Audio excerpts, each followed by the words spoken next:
Thank you so much. This is my first trip to Germany, and I've just had a wonderful time. Everybody has been so kind and welcoming, and so I really appreciate that. Like Professor Diller said, I'm going to talk about a research project that I have been a part of as an investigator for the last 7 to 8 years, and it's a research study looking at children who are hard of hearing. It's a longitudinal project. And just to start off, I'd like to acknowledge my colleagues who have been a part of this project. And so here are some of the people who are part of the project. I'd especially like to acknowledge the two principal investigators who wrote the grant, the original grant to receive funding from the National Institutes of Health. And this is Mary Pat Moeller and Bruce Tomlin. And they really have been the kind of the brains behind this whole big operation to try to follow these kids over time, and just a wonderful group of people to work with. The other thing the way I'd like to start off this talk is from a quote from a book by a woman named Julia Davis. And she was a researcher at Iowa in the 1970s and 80s.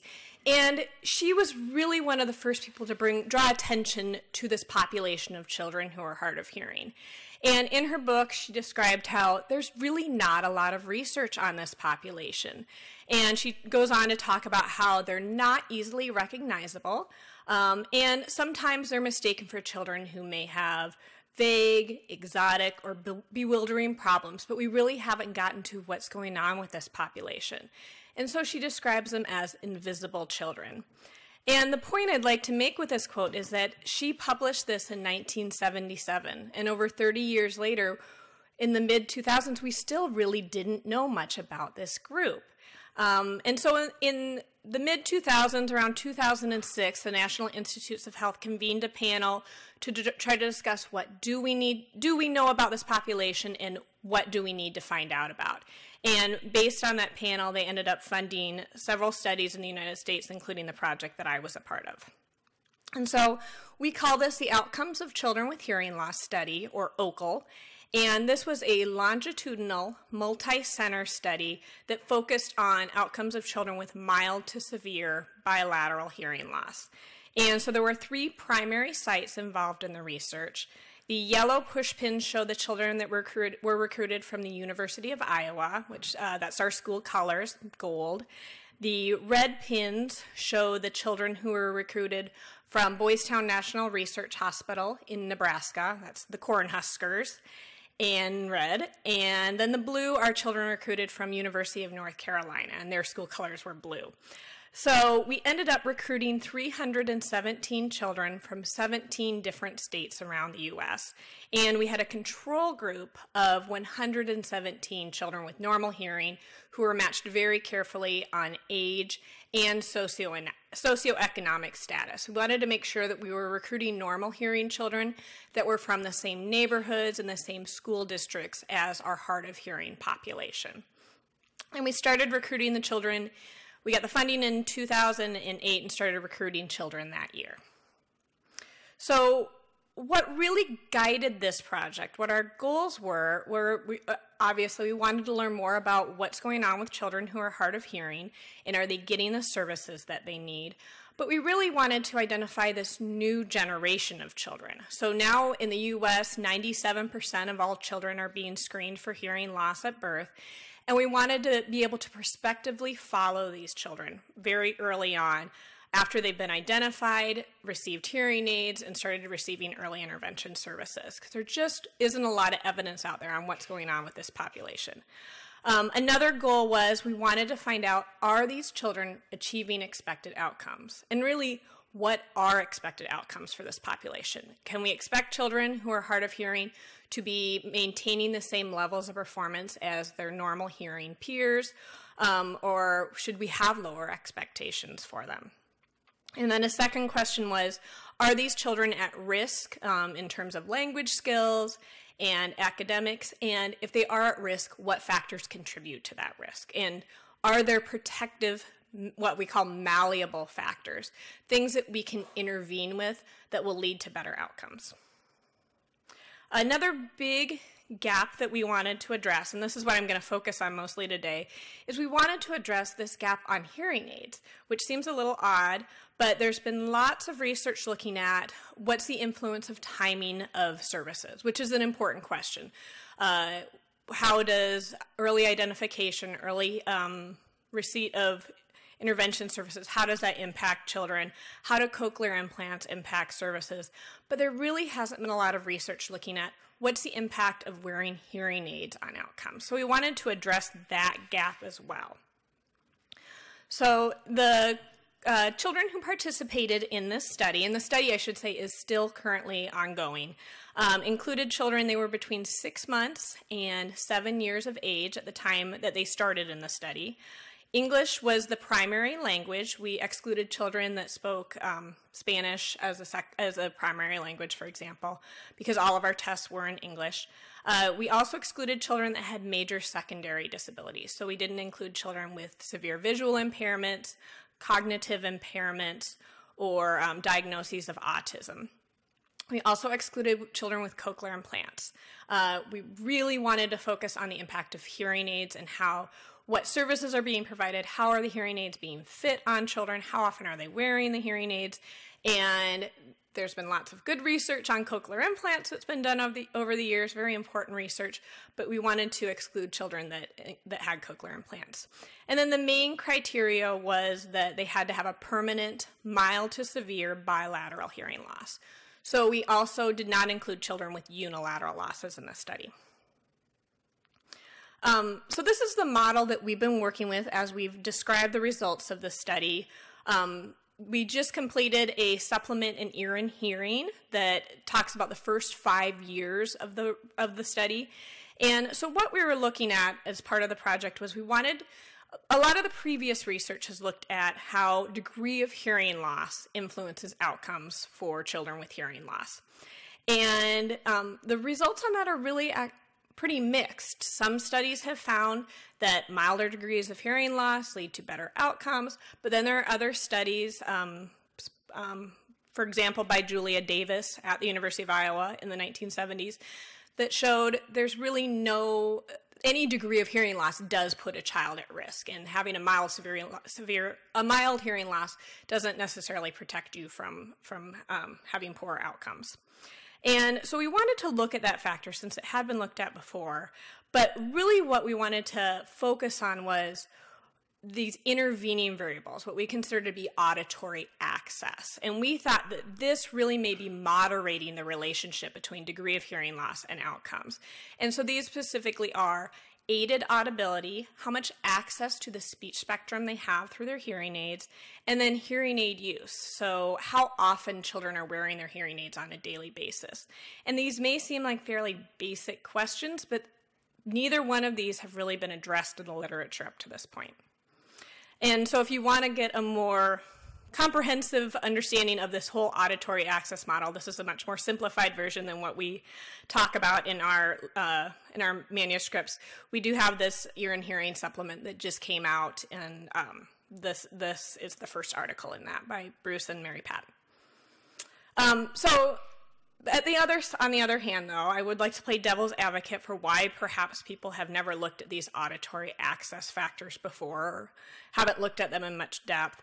And the null hypotheses here would be that it doesn't matter, that auditory experience is invariant for children who are hard of hearing.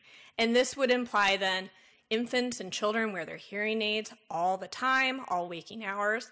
As a clinician, I know that is not true, so I was particularly interested in that question. We also wanted to look and see the null hypothesis would be that hearing aids provide consistent audibility for all children. So if you have a 50 dB hearing loss, all children would be receiving the same amount of amplification for that degree of hearing loss. And then the third part of this would be that demographic factors are going to be the important thing. That's what's going to predict outcomes for these children. So we were really trying to reject this null hypothesis and look to see, is there variance in the auditory experience for these children, and does that affect their outcomes? So how did we go about doing this? Well, we measured their aided audibility through what's called the Speech Intelligibility Index. And this is a calculation on a scale of 0 to 100, where 0 would mean that you have no access to the speech spectrum, and 100 would mean that you have full access to the speech spectrum. And this used to be called the articulation index or the count the dots method, where you're counting how much of the speech spectrum is accessible to the individual. And so we had software that was able to calculate that for us, thank goodness, otherwise I'd still be sitting here counting dots. And so what happens with this speech intelligibility index is that it's divided into different frequency bands, and certain bands are weighted more heavily because they contribute more to the intelligibility of speech, particularly bands in the 2,000 to 4,000 hertz range where consonants are located. And then other bands that are more lower frequency, where the vowels are located, aren't weighted as heavily in this calculation because they don't contribute as much to speech clarity. And so each of these bands is divided up. We calculate the audibility while the children are wearing their hearing aids. We sat there and took those measurements. And then the speech intelligibility index is the sum of these different frequency bands. And we can calculate that. You can see with the arrow in the green, the speech intelligibility index for an individual with their hearing aids on with a 60 dB speech input. So this person's SII was 73, so they have pretty good access to the speech spectrum. But then if you look, if I can get the cursor to work, without their hearing aids, they would have an SII of 2. So they really would have no access to the speech spectrum without wearing hearing aids because lower is worse. So one of the things that we wanted to look at using this speech intelligibility index, what's nice about it is it gives us an idea of how well fit hearing aids are. And because there are confidence intervals that tell us, based on someone's pure tone average, what should their SII be. And so we looked at the hearing aid fittings for 288 children who had participated in the study. And these papers are by Ryan McCreary and other members of our team. And so you see here the dashed lines are the confidence intervals for where the hearing aid should be fit. So if you see we've got the left and the right ear, if the symbols are within the confidence intervals, those hearing aids are appropriately fit for each of these individual ears. And so we would consider that to be a bullseye. Those hearing aids are meeting target. But what we found was actually 35% of the children had aided audibility that was actually outside of the normative range. And so we had a group of children here, this isn't all the kids in the study, but we had a group of children who actually were under-amplified based on what they could be for their pure tone average. So this is one of the things that rejects our null hypothesis that auditory experience is going to be invariant for these children, and that we did find some children had hearing aids that were not fit appropriately, that they were actually being underfit. And I should add, I didn't say this, we did not intervene with these children. They came in, they saw us at our centers, we tested their hearing aids, but we were not their audiologists, so we weren't the ones programming the hearing aids. This was not an intervention study. Our other question was looking at how often children are wearing hearing aids on a daily basis. And so we measured this in 2 different ways. We had a subjective measure where we asked the parents at every research visit, they came in every year, and we asked them to estimate how often the children were wearing the hearing aids on average per day. And then we also used hearing aid data logging, where we would plug the hearing aids into the programming software, and it would give us an estimate or give us a value of how often the hearing aids had been turned on and the battery had been activated. And so what we found here was for our younger children, this is a plot showing data logging. And so you can see here for the younger group of children, which would be the infants, the 6-month-olds to the 2-year-olds, on average, they were wearing the hearing aids about 4 hours per day. And yes, babies do sleep a lot. I looked this up. They sleep about 12 to 14 hours per day, but that does leave 8 to 12 hours per day when they could be wearing their hearing aids. And on average, we found that they were only wearing them about 4 hours per day. And it does increase the amount of use over time. So you can see for the older kids here, they're wearing it about 10 hours per day on average. So we did see definitely variability in how much the children were wearing their hearing aids. So does any of this matter, though? Does it matter how much children are wearing their hearing aids or how well fit the hearing aids are? So that was really our big question that we wanted to get at. And we wanted to look at how this is impacting language outcomes, including form, so things like syntax or grammar, vocabulary, and then also how they're using language. And I'm not going to go into all those results today, but I don't have time, but I do have some specific information on each of these areas of language. So the next couple figures I'll show you are going to be growth curve analyses. One of the nice things about this study was it is longitudinal, so we were able to follow their progress over time. And so in growth curve analyses, what you're looking at is basically the trajectory of the line. And if it's a typically developing child, normal hearing, you would expect that their trajectory should be fairly flat because you're showing their performance relative to other children, and you wouldn't suddenly expect them to start doing much better than their other peers or suddenly much worse. It should be a fairly flat trajectory over time. So what we're looking at with the kids with hearing loss is, are they starting off delayed and then showing a steep trajectory, which would be essentially closing the gap between themselves and their peers with normal hearing, or are they showing a declining trajectory that they're getting further away over time from children with normal hearing? And so on the y-axis here, this shows a composite language score of the tests that we gave the children from age 2 to age 6, and then along here on the x-axis is chronological age. And this black line here shows our children with normal hearing, our normal hearing control group. And you see the trajectory is rising slightly, but generally it's pretty flat trajectory. And then each of these lines show the children divided by their degree of hearing loss. So we have children with mild hearing loss, children with moderate hearing loss, and then children with moderate severe hearing loss. And so what we find is there is a significant effect for degree of hearing loss, in that even the children from mild hearing loss were significantly delayed relative to children with normal hearing. And the trend was for the trajectories to stay fairly flat, and there was no difference in the growth rates over time.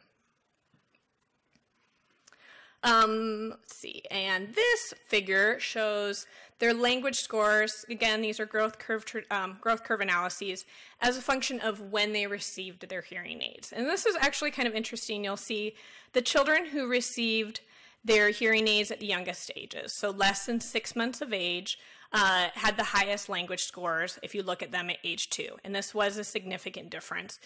Here in the white triangles are the children who received their hearing aids at the latest age. But you'll see that this later hearing aid fit group shows a steep trajectory where they essentially catch up by 6 years of age. So they're showing a much steeper growth trajectory. So there are significant differences early on. We don't see those differences as they get older. But the point, I don't want you to come away from this thinking that this indicates newborn hearing screening, early hearing aid fitting isn't really helping us any. I think the point still is these kids who were getting fit early on don't have to do all this extra work to get to this point at the end. Whereas these children who are fit later have to really, I mean, there's a lot of services involved here. It's almost like you can think of them as it's running a marathon, and these kids that are fit early are the ones that they're the Kenyans. They're the ones that get to be at the very front of the line when they start the marathon. And then these are the people that are in the back of the pack when they're starting the marathon. And so they have to work that much harder. So even though we don't see differences at the end, I think there's still very important evidence for the importance of newborn hearing screening and early hearing aid fitting. This growth curve analyses shows their language scores as a function of their audibility. So how much access they have to the speech spectrum with their hearing aids. And what these scores are, these audibility scores, it's not just the SII, it's also we controlled for their degree of hearing loss. So what that means is it's basically how much boost they get from the hearing aids. So for all of the children who had a 50 dB pure tone average, we looked at the variability within that group of how well fit the hearing aids are. And so these white triangles are the children that had the best fit hearing aids after controlling for their degree of hearing loss. And the black, oh, thank you, sorry, I I tend to go on. I like this stuff a lot. And this line are the children that had the poorest fit hearing aids. And so you can see that the children with the best fit hearing aids have the steepest growth trajectory, whereas the children with the poorest fit hearing aids have are actually showing a declining pattern over time. Okay, and these are language scores as a function of daily hearing aid use. And so these show the children who were wearing their hearing aids more than 10 hours per day and then less than 10 hours per day. And again, you see this split in the data over time, where the children that are wearing the hearing aids more consistently are showing the steeper trajectory and closing the gap with their peers. Just briefly, I'll talk about children with mild hearing loss, since this is a group where it's somewhat ambiguous how much benefit they get from hearing aids. And if we look at how often they wear hearing aids, we have a group of children who never had hearing aids that were fit with mild hearing loss, and a group of children with mild hearing loss that wore their hearing aids full time. And we get a significant difference in their grammar scores, quite substantial, a difference of 2 standard deviations between the kids without hearing aids and the kids who wore their hearing aids full time that had mild hearing loss. So this is evidence for the efficacy of hearing aids for this specific population of children who are hard of hearing. And just to tie things up, this is one of the children who participated in our study that we've been following since she was 1 year old. And this past year, I went to see her for a research visit. And she said she had to do a project for school where she talked about what's unique about her, and she picked her ears. And she said, "The best part about me is my ears. I use my ears to hear. I love my ears because they are unique." And I think what's really wonderful, she kind of captures what we're trying to argue here for this auditory access piece, that having well-fit hearing aids and wearing them consistently can make such a big difference, and we can have very high expectations for these children. And you can see that here with her language scores at age 5. She's doing exceptionally well. Okay, so what are the clinical implications? We did find, based on our analyses, that children with mild to severe hearing loss are at risk for delays in language acquisition, but there are protective factors, including timely detection and intervention services, having hearing aids that are appropriately fit to their prescriptive targets, and having early and consistent use, wearing those hearing aids on a regular basis. And so just to finish up, the next 5 years, we're continuing to follow the children into elementary grades and continuing to look at this question: are they receiving services? Are they able to maintain their performance with their peers? Are they still forgotten? And so I'd just like to acknowledge the rest of my team, and thank you very much.